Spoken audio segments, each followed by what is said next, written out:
artikel Kristen dengan judul Keberatan Persepuluhan.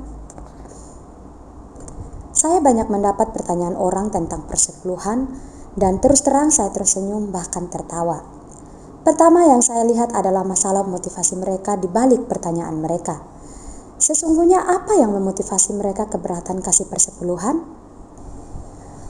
Apakah kamu tidak rela memberi persembahan kepada Tuhan? Bukan, Pak, jawabnya. Lalu mengapakah kamu mempersalahkan persembahan persepuluhan? Saya justru ingin beri lebih.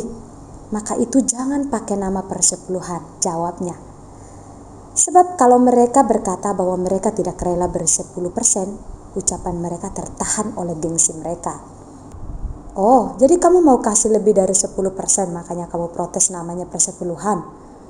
Artinya kamu sangat ingin kasih persembahan kepada Tuhan. Bahkan mau kasih banyak.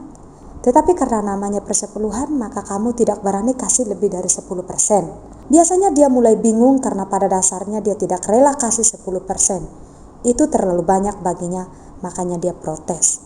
Tetapi dia sembunyikan alasan utamanya. Dia akan berkata jangan pakai istilah persepuluhan. Itu kan hukum Taurat dan hukum Taurat sudah tidak berlaku lagi. Nah sudah, kasih 20% saja. Dia agak diam karena merasa terjebak. Hatinya mulai risau dan biasanya dia berkata, bukan begitu, pokoknya jangan pakai istilah persepuluhan. Sebenarnya itu hanya sebuah nama. Kalau kamu kasih 10% namanya persepuluhan. Dan kalau kamu kasih 15%, ya kamu tinggal bilang kepada Tuhan, sekarang saya kasih 15%. Atau kasih 20% kamu kasih tahu Tuhan. Persembahan saya persembahan per 20%. Beres. Bagaimana? Biasanya dia belum mau terima karena sesungguhnya bukan itu permasalahannya. Inti permasalahan orang yang protes persepuluhan ada 2 faktor. Faktor yang pertama, seseorang tidak rela kasih persembahan 10% ialah karena ia tidak lahir baru, sehingga belum ada hati yang mengasihi Tuhan dan mengasihi jiwa-jiwa yang terhilang. Hanya orang yang mengasihi Tuhan yang mau mempersembahkan sebuah nilai yang berarti kepada Tuhan. Ini kebenaran mutlak atau absolute truth. Terlebih lagi jika seorang mengasihi jiwa-jiwa yang terhilang yang belum diselamatkan, ia pasti akan bersemangat memberi persembahan. Pemberitaan Injil sangat memerlukan dana, terlebih lagi pekerjaan pengkaderan tenaga penyampai dan pengajar firman sangat memerlukan dana.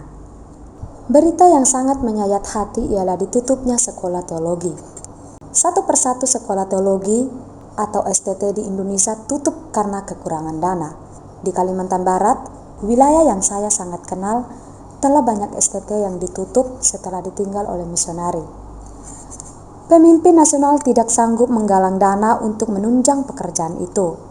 Kalau gereja biasanya kebutuhan dana hanya untuk mencukupi gembala, bayar utility, dan lain-lain. Sedangkan sebuah STT dengan sejumlah mahasiswa dan dosen yang perlu makan dan berbagai fasilitas kesejahteraan, jika tidak ada dana yang pasti, maka tinggal tunggu waktu gedung dan lahan pasti akan dijual pengurus satu persatu. Siapakah yang berani kasih persembahan besar kepada Tuhan? Jawabannya hanya orang Kristen yang mengasihi Tuhan dan mengasihi jiwa-jiwa yang akan binasa. Dan apakah yang membuat mereka mengasihi Tuhan dan jiwa-jiwa? Jawabannya, jika mereka mengalami kelahiran baru, menjadi manusia ciptaan baru. Karena hanya orang Kristen lahir barulah yang dapat melihat besarnya anugerah Tuhan yang telah menyelamatkannya, dan dapat melihat keadaan orang-orang yang belum diselamatkan, yang sedang menuju neraka dan perlu diselamatkan. Orang yang tidak lahir baru bisa berpikir untuk meminta budget pemerintah, atau pakai cedok ikan dengan majelis berdiri di tepi jalan dan gembala teriak pakai loudspeaker dari dalam. No, Tuhan tidak mau pakai cara demikian. Tuhan mau dana dari penghasilan anak-anaknya, dan dia akan memberkati kehidupan anak-anaknya sehingga berkecukupan bahkan berlebihan. Faktor yang kedua, seseorang tidak mau kasih persepuluhan ialah karena ia melihat penyimpangan pemakaiannya. Biasanya itu karena gaya hidup hedonistik, pengkhotbah atau gembala. Tetapi ini biasanya terjadi di kalangan pengkhotbah teologi sukses, namun dia dijadikan alasan untuk menentang persepuluhan. Ada pengkhotbah yang membeli pesawat jet, Anda bisa bayangkan biaya parkirnya, tidak usah pikir minyaknya. Pendeta yang membawa pulang 1000 amplop persepuluhan plus yang dimasukkan dalam kantong kolekte. Bahkan banyak pengkhotbah yang membuka cabang gereja seperti perusahaan buka franchise. Dan ada keharusan penyetoran fee franchise yang disepakati. Banyak orang merasa muak melihat tipe muslihat pebisnis rohani karbitan banting setir dari pebisnis duniawi yang jelas-jelas menipu jemaat yang datang ikut perjudian dengan Tuhan. Mereka mengkhotbahkan khotbah yang sifatnya merangsang hadirin memberi demi untuk diberkati kembali, mirip pasang lotre. Banyak hadirin tidak peduli kebenaran karena mereka berharap berkat dan yakin putaran berikut dia yang akan dapat giliran diberkati, mirip pemasang lotre yang selalu berpikir yang berikut akan giliran dia yang akan menang. Tetapi sebagian orang yang agak cerdas melihat bahwa pengkhotbah telah memanfaatkan kitab Maleakhi pasal 3 ayat 10-11 untuk melakukan tipu muslihat. Bahkan sengaja mengkhotbahkan bahwa yang tidak kasih persepuluhan akan Tuhan kirim belalang belahap untuk makan dagangannya. Mereka ini yang biasanya protes terhadap persembahan persepuluhan, sebenarnya sangat dapat dimaklumi. Taliban potong jalur logistik. Tuhan tidak perlu uang kamu. Dia sanggup buat 5.000 orang lebih makan hanya dari 5 roti dan 2 ikan. Dia suruh Petrus ambil duit yang ada di mulut ikan. Tetapi Tuhan mengizinkan anak-anaknya ikut saham atau ikut andil dalam pertempuran rohani kerajaan sorga. Pekerjaan Tuhan sangat memerlukan dana dan Tuhan tidak mau kita pakai penyedok ikan di tepi jalan. Dan Tuhan juga tidak mau kita minta dari budget pemerintah. Semua gereja Alkitabiah harus menyerukan agar pemerintah tidak memakai uang pajak untuk urusan agama. Biarkanlah masing-masing agama urus dirinya dari uang umatnya. Gereja harus bersifat independen, tidak minta dana kepada pemerintah. Tuhan berkata, berikanlah kepada Kaisar apa yang wajib kamu berikan kepada Kaisar, dan kepada Allah apa yang wajib kamu berikan kepada Allah. Di dalam Matius pasal 22 ayat 21.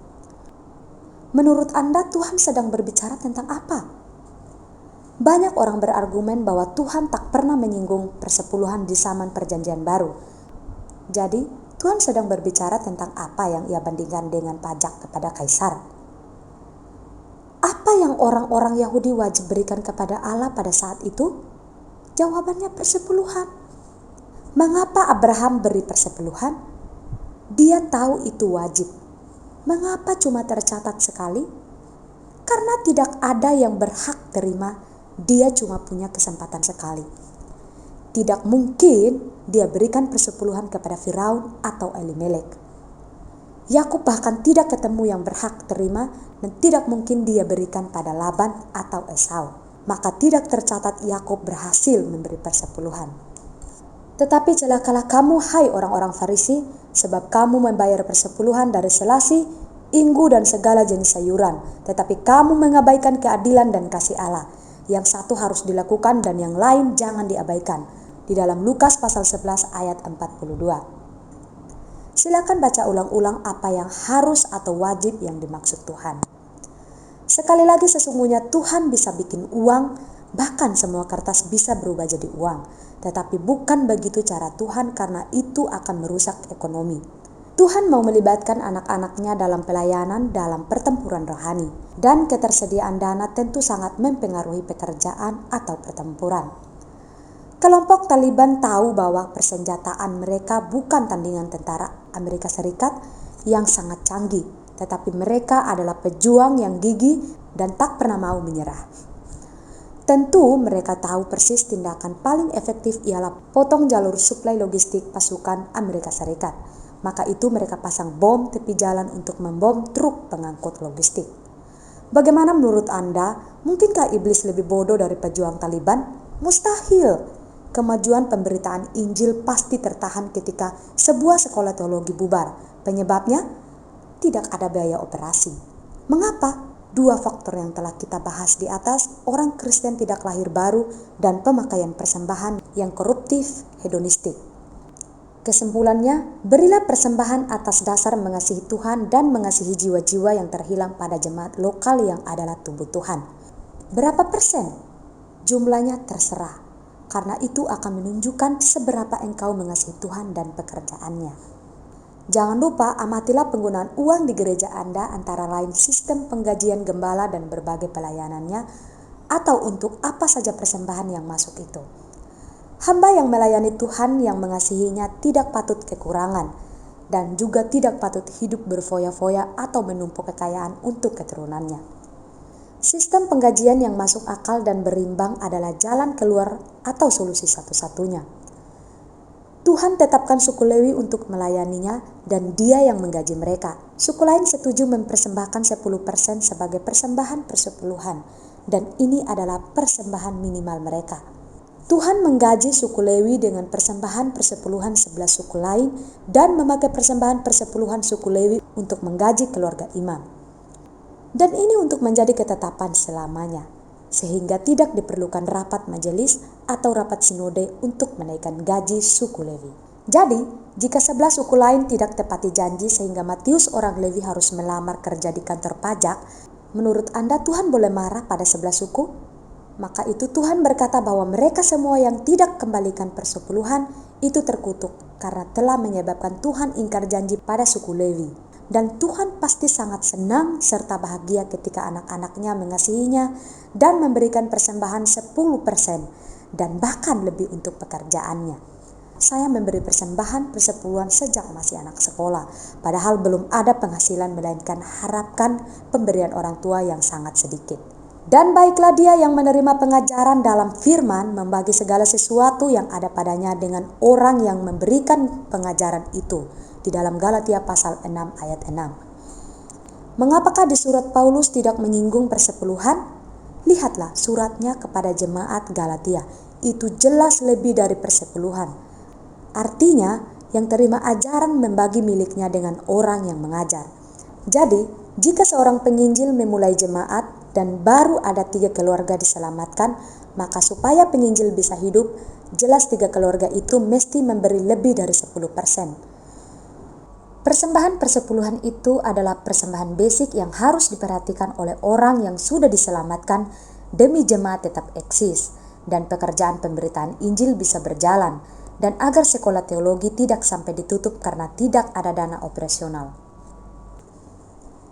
Gereja yang alkitabiah, gaji gembalanya tidak patut ditentukan oleh rapat majelis atau keputusan sinode, karena siapakah mereka sehingga mereka berwenang menetapkan gaji karyawan Tuhan? Kalau begitu bagaimana jika pemerintah yang menetapkan? Ini lebih parah lagi, karena bagaimana boleh gaji Petrus ditetapkan oleh Herodes? Kalau begitu, seluruh persembahan persepuluhan milik gembala saja. Wow, inilah yang membuat apoteker, insinyur, pengacara, dokter banting setir jadi pengkhotbah. Gampang sekali, tinggal cerita baru dibawa ke neraka dan seram sekali. Kemudian cerita ditabiskan di sorga dan indah sekali. Kalau bukan demi kamu, saya nggak mau turun lagi. Maksudnya adalah demi dompetmu. Satu-satunya sistem penggajian dalam jemaat yang paling masuk akal dan alkitabiah ialah gembala dibatasi maksimal hanya boleh ambil 11 persepuluhan. Kalau lebih itu korupsi. Kalau ada 200 persepuluhan, gembala hanya boleh ambil maksimal 11, dan selebihnya 189 persepuluhan untuk yang lain atau pemakaian lain. Boleh ambil dari yang paling besar? Tentu boleh, karena itu haknya. Mengapa paling alkitabiah?